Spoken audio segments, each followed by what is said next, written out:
HoopsHype.com, the Hoops Hype podcast. If you're a Sixers fan, you should check out the new Hoops Hype podcast with Alex Kennedy. JJ Redick on joining the Sixers, his free agency. A lot of very interesting takes from JJ Redick and Alex Kennedy, the writer from HoopsHype.com. Sat down with JJ in the podcast, and some pretty cool stuff from JJ Redick. He's kind of been out there doing a lot of this stuff, but his story, pretty interesting, Alex, on how he made the decision and why Philadelphia for him. He wasn't going to go back to the Clippers. He made it clear that he wasn't going to go back to the Clippers after this past season. Last year, they signed Austin Rivers and Jamal Crawford to big contracts, and they play the same position as him. So he was kind of weighing his options throughout the year, and he admitted that whenever the Clippers were playing the Sixers in January, a game that the Clippers lost, actually, he was in that arena and he saw the fans just going nuts and how the players were having so much fun and that it was electrifying. The crowd, the atmosphere, everything was great. And he said he thought at that point in time, this is January, that it would be really cool to play here. And then he actually told me he started texting Ben Simmons in February. So this is, during the season, he was already kind of flirting with the Sixers a little bit. He said that him and Ben Simmons have a mutual friend, so they started talking quite a bit. And then briefly, he met with Joel Embiid briefly before free agency started. They ran into each other at a soccer game. So, there were a number of things that kind of, intrigued him. I think the Simmons connection definitely helped things, and he saw, the excitement and the fun that this team was having. And then just, getting Markelle Fultz and having this kind of offseason, he looked at that squad and said this could be a really, really good team. And he actually made it clear he wanted to sign a multi-year deal. They offered him the 1-year, $23 million deal. He wanted to sign a multi-year deal, and he said that he hopes to finish his career in Philadelphia. He basically said that he talked to the front office, and he may have to sign a 1-year deal each summer because they want to keep their cap flexibility.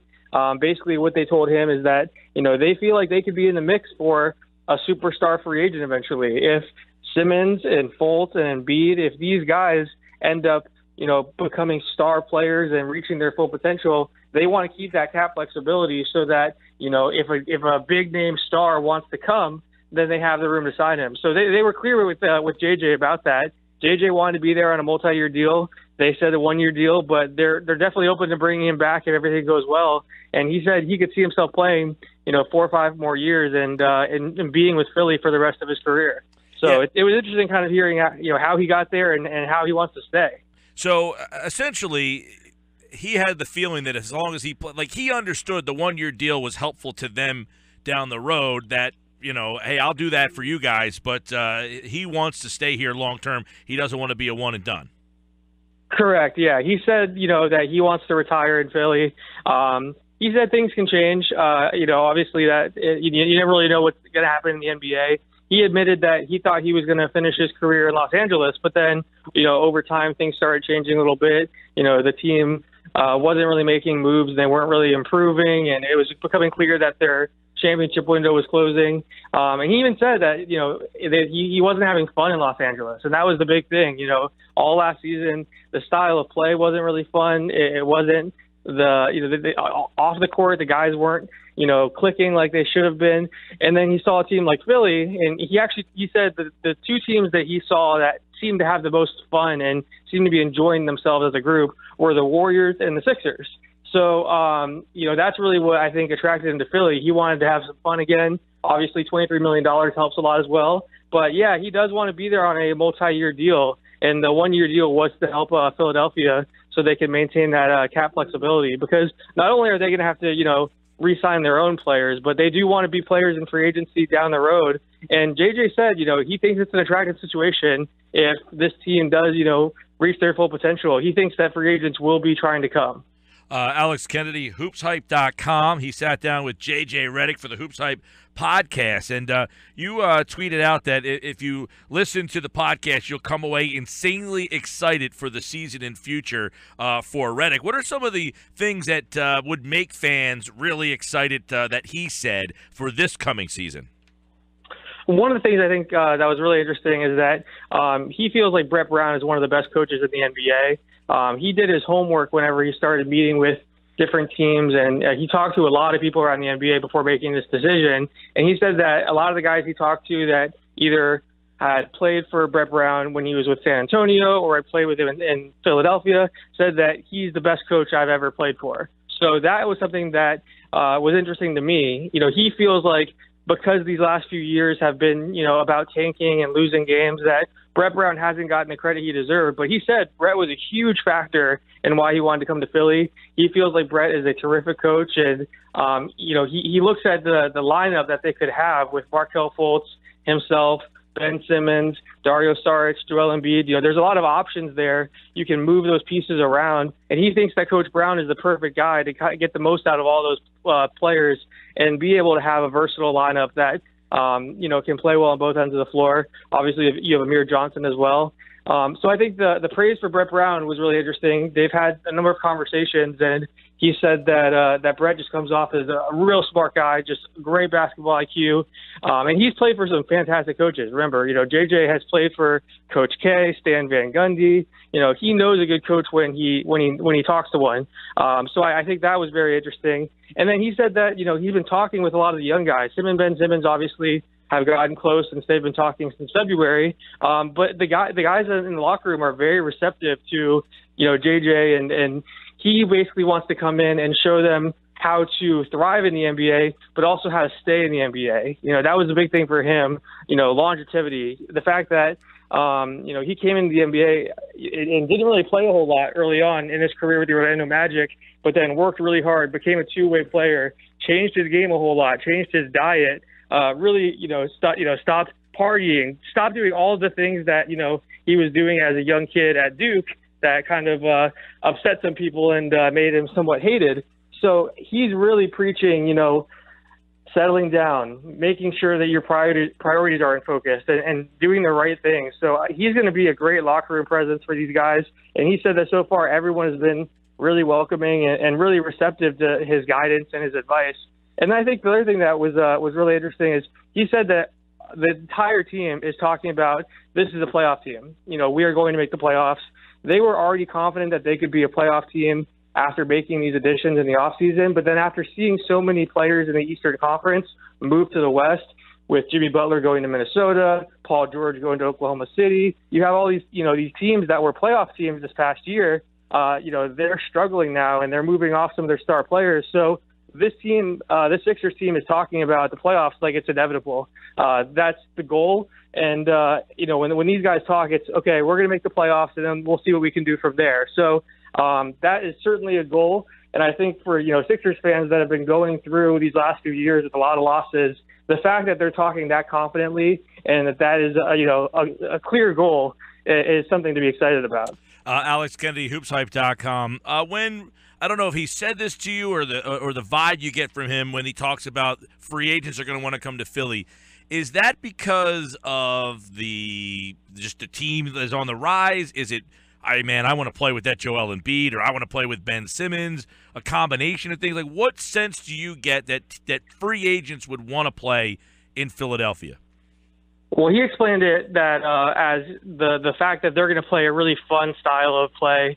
They're going to play entertaining, fun basketball, and he thinks that's a big key to attracting free agents. Kevin Durant went to the Golden State Warriors because obviously, they were talented and they had a very good team, but those guys all enjoyed being around each other. They had so much fun. It was entertaining basketball, whereas some of these teams, that, run a plotting system or it's just kind of boring or not that fun to play in, that's not that attractive. He thinks that Brett Brown is going to really change things this year, and there's going to be a lot of fun basketball being played in Philadelphia. He thinks that the fan base is terrific. He praised the fan base and basically said that was when he first started considering Philly, when he was at the game, just because he saw that these fans are outstanding, and he thinks that's going to be a big part of it. And then he did say that at these days in the NBA, stars want to play with stars. We see that. You have to have a star, it seems like, to attract other stars. And when you look at this roster, JJ said that he sees 4 players that could potentially become, franchise cornerstone star-type players in Markelle Fultz, Ben Simmons, Joel Embiid, and Dario Saric. So if you have that core in place and you have some nice role players around them like a JJ Redick, like an Amir Johnson, who else, who knows who else they add between now and then whenever, those guys are closer to their prime, he feels like stars are going to want to come play there and really be that, final missing piece. I think that's what you see a lot of stars do now.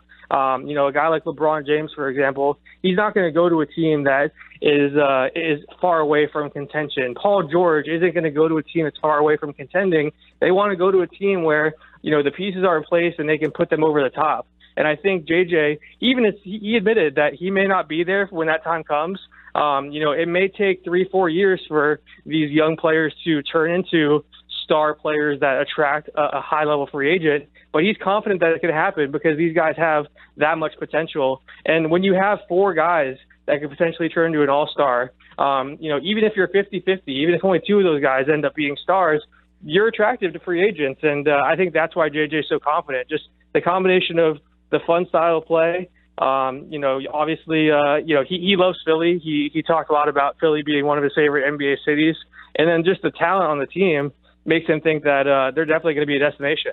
Alex Kennedy, hoopshype.com. The NBA offseason really has been wild. LeBron, Kyrie, what's going to happen there? Melo's still in New York. We've got a lot of things still kind of simmer in there. But one thing that you wrote about over at hoopshype.com is about how trades get negotiated and go down. So give our listeners a little insight on that, because we could still see 2 major trades happen this offseason with a Kyrie, Irving, or a Carmelo Anthony deal.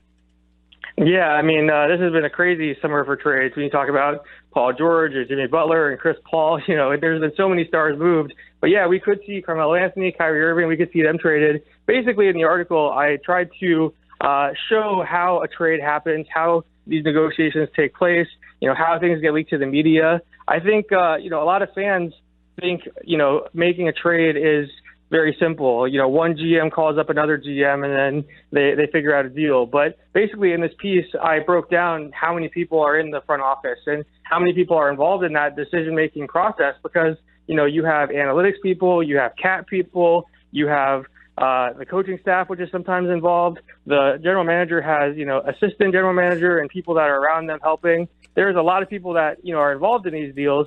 And then also just how teams kind of go about negotiations, how some things are leaked to the media in order to, maybe upset the star player and make him want to, move on from his team. Certainly we've seen that happen. I think that's the reason Jimmy Butler is no longer in Chicago. And one GM pointed that out, that, enough teams started leaking that they were having conversations with Chicago about Jimmy Butler, that Jimmy Butler no longer felt he could trust the Bulls front office. And suddenly a guy that shouldn't have been traded because he's on a great contract, is one of the best two-way players in the NBA, is unhappy, and now he gets traded. So there's a lot of information in the article. I learned a ton from doing the article, because I talked to about 10 different general managers and about 30 different executives from around the NBA. And they just explain, from start to finish, how trade gets done, how important relationships are, how many people are involved. There's a lot of kind of funny anecdotes throughout the story, like,